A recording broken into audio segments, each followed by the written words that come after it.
हे दोस्तों, आज के टाइम पे हर मिडिल क्लास इंसान अपनी गरीबी को दूर करके अमीर बनना चाहता है और खुशी खुशी अपनी लाइफ को एंजॉय करना चाहता है। और बचपन से ही हम सुनते आए हैं कि हमें पैसे को बचाना चाहिए और उसे अच्छे से मैनेज करना भी आना चाहिए। और जब हम बड़े होते हैं तो हमें बस यही पता होता है कि हमें एक अच्छी हाई पेइंग जॉब मिल जाए जिससे हम अच्छा खासा पैसा अर्न कर सकें और अपनी लाइफ बड़ी आसानी से बिता सकें। और बहुत से लोगों को अच्छी सैलरी वाली जॉब मिल भी जाती है। आपने देखा होगा हमारे आसपास बहुत से ऐसे लोग मिल जाएंगे जो महीने का लाखों भी कमाते हैं, बट फिर भी वे लोग कर्जे में ही जी रहे हैं। उनके पास दिखाने के लिए तो वह सब कुछ है, बट असल में देखा जाए तो वो लोग फाइनेंशियली बहुत अनस्टेबल हैं। और यहीं पर कुछ लोग ऐसे भी हैं जो कम सैलरी में भी अच्छी लाइफ जीते हैं और ऐसे कई सारे एसेट बना के रखते हैं जो उन्हें हमेशा प्रॉफिटेबल रखते हैं। रिच डैड पुअर डैड के ऑथर रॉबर्ट कियोसाकी कहते हैं कि पुअर माइंडसेट के लोग अपनी सैलरी को ही अपना सब कुछ मान के जीते हैं, वहीं रिच माइंडसेट के लोग अपने लिए multiple source of income create करते हैं और अपने बढ़ते हुए नेटवर्थ को ही अपना मान के इंजॉय करते हैं। अब आपको डिसाइड करना है कि आप अपनी सैलरी में ही खुश महसूस करते हो या फिर आपको अपनी नेटवर्थ पर फोकस करना है। हम अपनी लाइफ में पैसा तो खूब कमाते हैं, बट उसे कैसे मैनेज किया जाए, उसे कैसे इन्वेस्ट किया जाए, या हम कभी सीखते ही नहीं हैं, जो कि फाइनेंशियल लिटरेसी के इम्पोर्टेंट पिलर्स हैं। इनके बिना फाइनेंशियल फ्रीडम को अचीव करना बहुत ही मुश्किल है। और हमारी पैसों को लेकर कुछ बैड हैबिट्स की वजह से हम कभी भी फाइनेंशियल इंडिपेंडेंट हो ही नहीं पाते। तो दोस्तों, आज के इस वीडियो में मैं आपको 7 मनी मिस्टेक्स शेयर करने वाला हूँ जो लोग अक्सर करते ही रहते हैं और कभी भी अमीर नहीं बन पाते हैं। और अमीर तो छोड़ो, वो अपनी पूरी लाइफ स्ट्रेस में ही बिता देते हैं। तो अगर आप भी इन गलतियों से बचना चाहते हो तो इस वीडियो को एंड तक पूरा देखिएगा और चैनल को सब्सक्राइब जरूर करिएगा। So let's get started. Mistake number 1, absence of patience. एक बार बिल गेट्स और वॉरेन बफेट एक साथ बात कर रहे थे। तभी बिल गेट्स ने वॉरेन बफेट से पूछा कि आपके इन्वेस्टमेंट का तरीका इतना सिंपल है कि आप बस इन्वेस्ट करते हैं और जस्ट वेट करते हैं पेशेंस के साथ, और इतनी सिंपल फिलॉसफी से आप इतने अमीर बन चुके हैं, तो बाकी लोग ये सब कुछ क्यों नहीं कर पाते हैं। तब रिप्लाई में वॉरेन बफेट कहते हैं, nobody want to get rich slowly. जी बिल्कुल, आज की दुनिया में हर किसी को शॉर्टकट चाहिए होता है। कोई भी धीरे धीरे अमीर नहीं बनना चाहता है, सबको रातों रात ही अमीर बनना है और हमें बस यही लगता है कि हमें बस जल्दी से जल्दी कहीं से पैसा आ ही जाए। अगर हम कहीं पर अपने पैसे इन्वेस्ट करते हैं तो हम चाहते हैं कि हमें जल्दी से जल्दी हाई रिटर्न मिल जाए और हम जितना जल्दी हो सके उतना जल्दी ही अमीर बन जाएं। बट ऐसा होता नहीं है। अगर आप कहीं पे भी इन्वेस्ट करते हो तो आपको लॉन्ग टर्म में इन्वेस्ट करना चाहिए और पेशेंस के साथ वेट करना चाहिए। और इसी कारण बहुत से लोग इन्वेस्ट करने का सोचते ही नहीं हैं, क्योंकि उन्हें लगता है कि इतने धीरे धीरे अमीर बनने का क्या ही फायदा होगा, और इसी चक्कर में वे कभी अमीर बन ही नहीं पाते हैं। नहीं तो आप जल्दी पैसा कमाने के चक्कर में शॉर्ट टर्म में कुछ ऐसे रिस्की डिसीजन ले लोगे जो आपके पैसों को बर्बाद कर देंगे। इसीलिए हमें कई सारी चीजें सीखनी होगी और हमें सब्र के साथ इंतजार करना होगा, क्योंकि हमने बचपन से ही सीख रखा है सब्र का फल मीठा होता है। Money mistake number 2, difference between look rich and become rich. यानी अमीर दिखना और अमीर होना, इन दोनों में बहुत ज्यादा डिफरेंस है। दोस्तों, हम लोगों के साथ यही प्रॉब्लम है कि हम लोग दूसरों के शो ऑफ में ज्यादा विश्वास रखते हैं।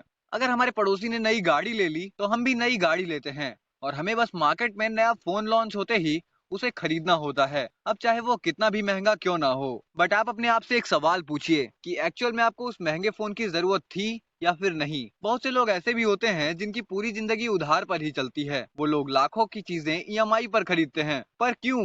केवल शो ऑफ के लिए। अब सबसे बड़ी दिक्कत यह है कि हमारी सोसाइटी में लोगों को इस चीज से आंका जाता है कि उनके पास कितना बड़ा घर है, कितनी बड़ी गाड़ी है, वो कैसे फोन यूज करते हैं, और इसी वजह से लोग अमीर दिखना चाहते हैं। तो वह लोन पर बड़े बड़े घर और गाड़ी लेकर अमीर तो दिख सकते हैं, बट वह एक्चुअल में अमीर होते ही नहीं है। इसीलिए हमें अपनी फाइनेंशियल लाइफ को स्टेबल करने की जरूरत होती है। तो हमें अमीर बनने के तरीके सोचने होंगे, ना कि अमीर दिखने के तरीके।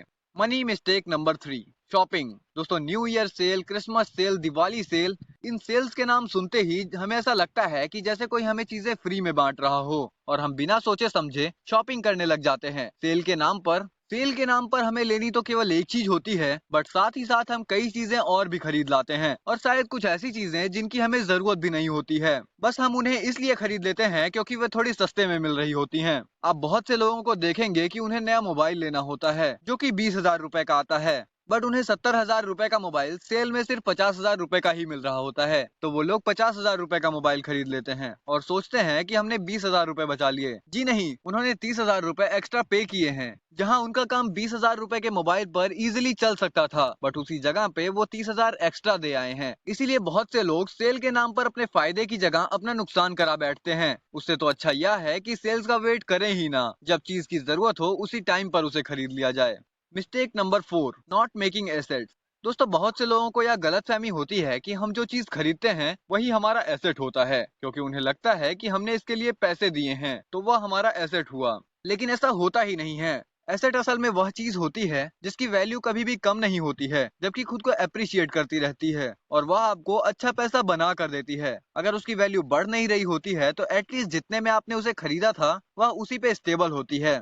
आप जिस घर में रहते हो आपको लगता है कि यह मेरा सबसे बड़ा एसेट है, बट क्या आप उस घर को बेचने वाले हो या फिर क्या आपको उस घर से रेंट मिलता है? अगर नहीं तो वो घर आपका एसेट नहीं है, क्योंकि उससे आपको कोई इनकम नहीं होने वाली है। इसलिए अगर आप सही मायनों में अपने पैसे को मैनेज करना चाहते हो तो आपको पता होना चाहिए कि आपके पास कितने एसेट हैं जो आपको पैसा बना कर देंगे। और रॉबर्ट कियोसाकी बोलते हैं कि आपको अपने एसेट वाले कॉलम को लगातार भरते रहना चाहिए। Mistake number 5, taking too much loans. अगर आप लाइफ में फाइनेंशियल स्टेबिलिटी चाहते हैं तो आपको सबसे पहले अपने रास्ते की सबसे बड़ी रुकावट को हटाना होगा और वह चीज है आपके लोन्स। जैसे कि मैंने पहले भी बताया है कि अमीर दिखने और अमीर होने में बहुत बड़ा फर्क होता है। आज के टाइम पर कोई भी इंसान लोन लेकर अमीर दिख सकता है, क्योंकि अगर आपको महंगा मोबाइल चाहिए तो आप फोन लोन ले सकते हैं, बड़ा घर चाहिए तो होम लोन ले सकते हैं, महंगी गाड़ी चाहिए तो कार लोन ले सकते हैं और कई सारे लोग बैंक की इन स्कीम में फंस जाते हैं। और दोस्तों, लोन लेना गलत भी नहीं है अगर आप स्मार्टली लोन का यूज करते हैं। आज के टाइम पर हर अमीर इंसान के ऊपर लोन है, चाहे वो अंबानीज हो या फिर अडानीज, लेकिन वो लोग लोन के पैसे को अमीर दिखने के लिए नहीं बल्कि नई वैल्यूएबल एसेट्स को क्रिएट करने में लगाते हैं। लेकिन अगर आप उन लोन के पैसों से अपने शौक पूरे करते रहोगे तो आप गरीब और गरीब होते ही रहोगे,